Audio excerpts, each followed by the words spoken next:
Você certamente já deve ter lido sobre isso, ou mesmo participado de uma situação dessa dentro da sua família, ou mesmo tendo sido vítima desse mal. Estou falando sobre a depressão. Aliás, a depressão tem se tornado cada vez mais não só o mal do século, mas na verdade talvez o mal do milênio. Em algum momento é provável que esta seja o know-how, a configuração da depressão. Cada dia mais as pessoas entram em profundas tristezas, angústias e muitas delas acabam tendo que aposentar precocemente, abortar trabalho, alguns chegam ao ponto de abortar relacionamentos, sonhos, perspectiva por causa da depressão.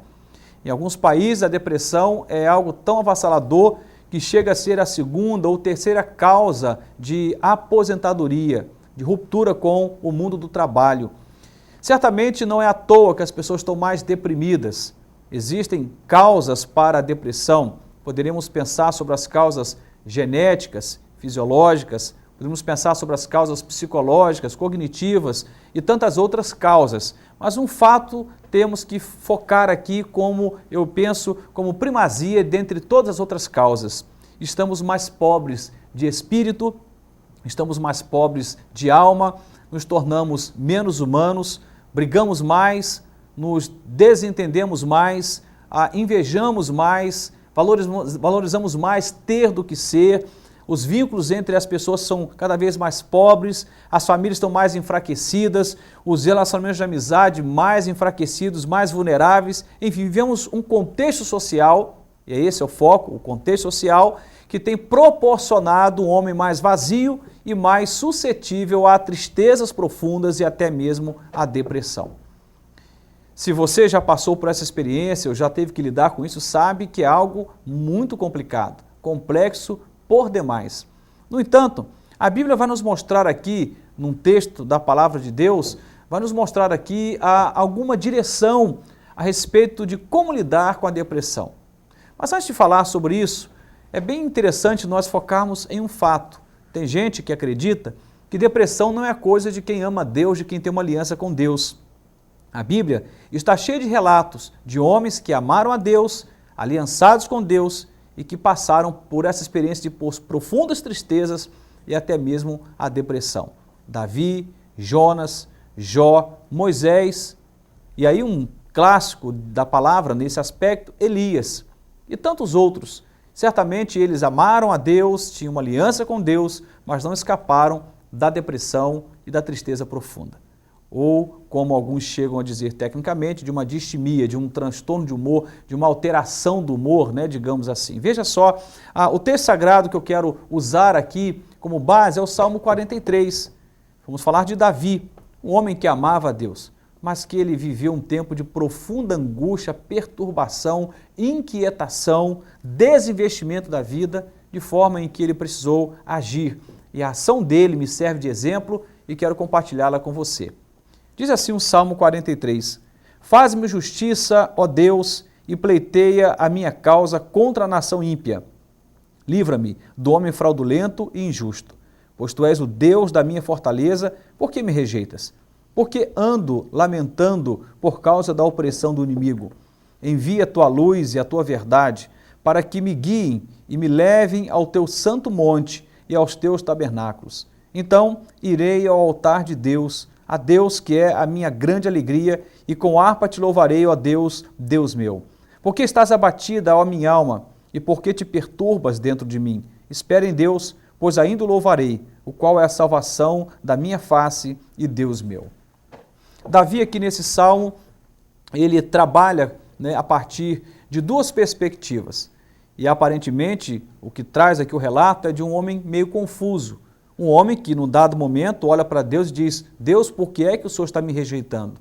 E que no outro momento, logo na sequência, ele fala do foco da vida dele, que era olhar para o altar de Deus e buscá-lo.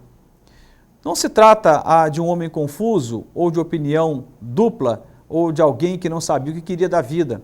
Se trata de um momento muito especial que Davi estava vivendo, de opressão, de perseguição, de ameaça, em que ele, diante disso, se abate.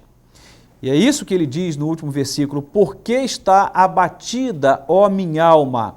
Então Davi estava vivendo um tempo de abatimento, um tempo de profunda tristeza. Não é essa a palavra que aparece aqui, mas podemos dizer que estava iniciando um processo de depressão. Porque a depressão está ligada a algumas coisas. Por exemplo, alguns sinais que vão apontar para uma depressão, uma tristeza profunda, uma angústia profunda, o desinvestimento na vida, a perda de energia para realizar tarefas que antes eram feitas tranquilamente e agora já não podem ser feitas com tanta facilidade, algumas nem poderão mais ser feitas. O empobrecimento dos vínculos, você vai perceber as pessoas tendo aí um pensamento mais negativista, pessimista, uma autoestima comprometida e uma série de outros sinais que apontam para uma depressão. Davi que está vivendo um tempo de muita angústia, um tempo de profunda tristeza, mas apesar dele estar vivendo esse tempo, ele nos ensina coisas tremendas. Apesar dele olhar para Deus e por algum momento a percepção que ele tinha que era equivocada, de que Deus o havia rejeitado, apesar disto, Davi não perdeu o foco. Ele consegue retomar a caminhada, retomar o foco correto das coisas e, buscando esse foco, resolver a situação que ele estava passando e dar ali cabo àquela angústia, àquela tristeza. É interessante que pessoas deprimidas ou muito tristes, o juízo de valor que elas fazem, normalmente é um juízo muito pessimista, negativista. Então, Davi não seria diferente, ele olha para Deus e a percepção que ele estava tendo, que era equivocada, completamente equivocada, errada, era que Deus era um Deus que o rejeitava, um Deus que não se importava, um Deus que não se interessava para esse momento crítico que ele estava vivendo. Ainda bem que era apenas uma percepção equivocada de Davi, não uma verdade sobre quem Deus é e a forma como Deus o tratava. Isso é tão verdade que era apenas uma visão, uma leitura equivocada, que logo depois, no versículo seguinte, ele diz: envia a tua luz e a tua verdade para que me guiem e me levem ao seu santo monte e aos teus tabernáculos. Ele está mostrando aqui que apesar de estar vivendo um tempo de confusão, ele sabia que somente a luz de Deus, apenas a luz de Deus poderia trazer clareza à sua vida e poderia conduzi-lo ao lugar que certamente as coisas poderiam mudar. E aqui a expressão, o seu santo monte, ou seja, lugar de adoração, lugar de comunhão, lugar de intimidade com Deus, lugar em que altares são erguidos para buscar a face de Deus. Davi está focando aqui na intimidade com Deus, está focando na vida com Deus, está focando na vida de adoração a Deus, de dependência de Deus. Na sequência, a Bíblia diz: então irei ao teu altar, ou ao altar de Deus. Ele está dizendo: Senhor, eu posso correr para muitos lugares, estou muito triste, estou abatido, estou perturbado, é isso que ele diz no último versículo, mas nesse tempo em que tudo me convida a correr para muitos lugares, eu decidi correr para o teu altar. Eu decidi buscar o teu altar, eu decidi o caminho da intimidade, eu optei pelo caminho da devoção, pelo caminho da busca, pelo caminho da dependência do Senhor. Eu decidi buscar o teu altar. Isso muda tudo. Em tempos de tristezas profundas ou até de depressão, vale a pena buscar o altar de Deus. Mas eu não estou conseguindo, estou muito mal. Pegue alguém, grite por socorro. Faça com que esse alguém, como alguém que vai apoiá-lo, o conduza ao altar de Deus, porque esse lugar de intimidade, esse lugar de devoção, de busca, de adoração, é também lugar de cura, é lugar de restauração. O texto prossegue e diz aqui que esse altar de Deus e esse Deus que estaria diante desse altar é o Deus da grande alegria. É o Deus da grande alegria. Faltava alegria na vida de Davi, nesse episódio que ele estava passando de opressão, de perseguição, mas ele sabia aonde iria encontrar a fonte de sua alegria. Ele diz: Deus é essa fonte de alegria, Ele é a minha grande alegria. É nele que eu vou reverter esse quadro de tristeza, é nele ou a partir dele que eu vou dar a volta por cima e vou voltar a sorrir, vou voltar a me alegrar. Ele inclusive se propõe a louvar a Deus, ele se propõe a tocar harpa para Deus, ele se propõe a bendizer o nome do Senhor, porque ele sabia que a alegria seria restaurada, que a alegria seria devolvida a ele. O último versículo, que é o mais forte de todos eles, ele diz: por que estás abatida, ó minha alma?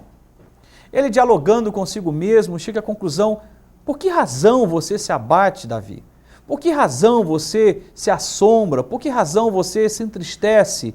Por que razão você está nessa condição de profundo abatimento? Por que razão? Ele está dizendo que existiam razões para a tristeza, mas existiam outras razões para a alegria e que sobrepunham a tristeza. E a principal razão é que Deus existe e que Ele é um Deus que tem alegria para repartir, um Deus que diante do seu altar cura as nossas feridas, cura as nossas tristezas, cura as nossas amarguras, as nossas perturbações. Então ele se pergunta, por que estás abatida, ó minha alma? Por que te perturbas dentro de mim?